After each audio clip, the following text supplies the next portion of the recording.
बाखमुक में यूक्रेन का जबरदस्त काउंटर अटैक। ब्रेक करिए इस वक्त की बड़ी खबर विद द विजुअल्स, दिखाइए जरा। ट्रेंच में छिपकर एक दूसरे पर फायरिंग चल रही है। Bakhmut is still alive and kicking. ये देखिए एम्बियंस अब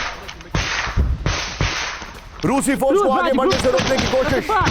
फुल फ्रेम पे शॉट दिखाइए राहुल।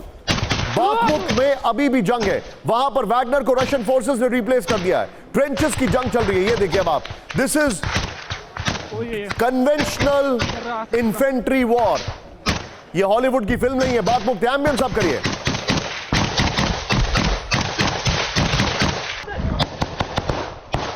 और अब कहां गए ड्रोन्स, कहां गई चीजें, नोबडी नोज।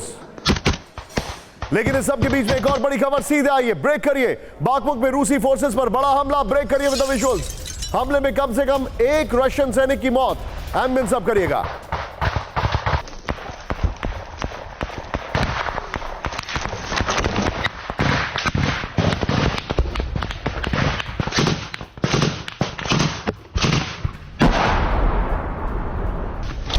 राहुल ये दोनों विजुअल्स दिखाइए, बाखमुक के दोनों विजुअल दिखाइए।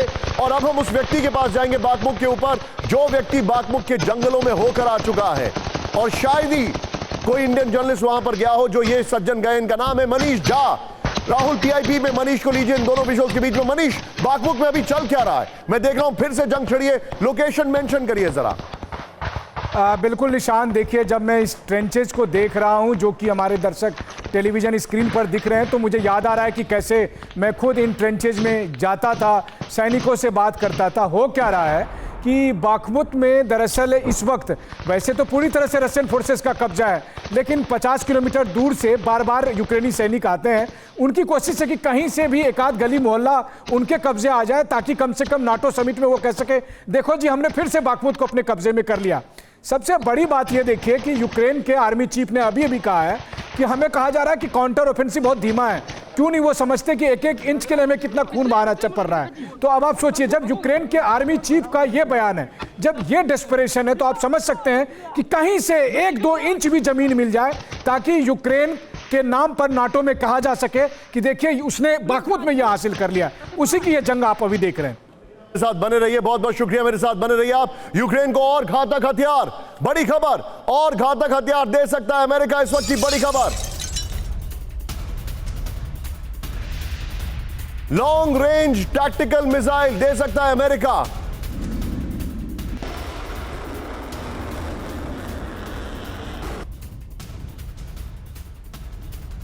वॉल स्ट्रीट जर्नल की रिपोर्ट में सनसनीखेज दावा, काउंटर ऑफेंसिव के नतीजों से अमेरिका निराश।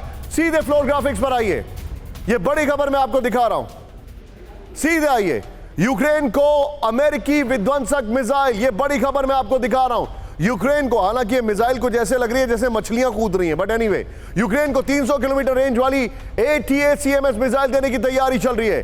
ATACMS को पहले से यूक्रेन में मौजूद हाइमार्स से लॉन्च करना संभव है। टारगेट रूस के अंदर उसके सैन्य इंफ्रास्ट्रक्चर पर हमला करना। लेकिन इस सब के बीच में राहुल एक और बड़ी खबर सीधे आई है, प्ले ऑन करिए इस वक्त यहीं से बड़ी खबर।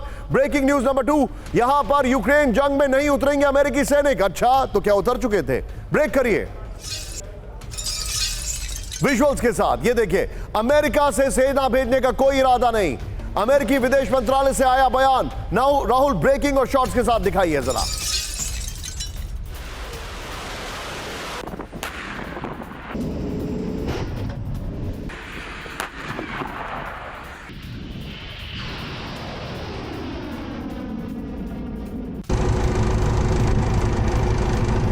ग्राफिक्स पर, यूक्रेन में नहीं लड़ेगी अमेरिकी सेना। चोर की दाढ़ी में तिनका।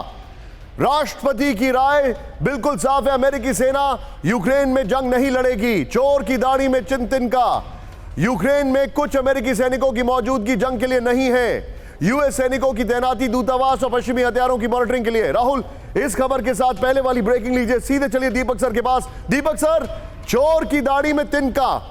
क्रामातोर्स्क में जो अटैक हुआ है उसमें कई विदेशी लड़ाके मारे गए हैं। उसके बाद अमेरिका का यह स्टेटमेंट आया है। यह बहुत बड़ी बात है दीपक सर। ये तो मेरा ख्याल उन्होंने यूक्रेन के ऊपर बहुत मेहरबानी की है कि अपने सैनिक नहीं भेजे। नहीं तो यूक्रेन के पास जो बचे कुछ सिपाही हैं वो अमेरिकन फोर्सेस की रक्षा करते हैं, ना कि रूस के साथ लड़ते।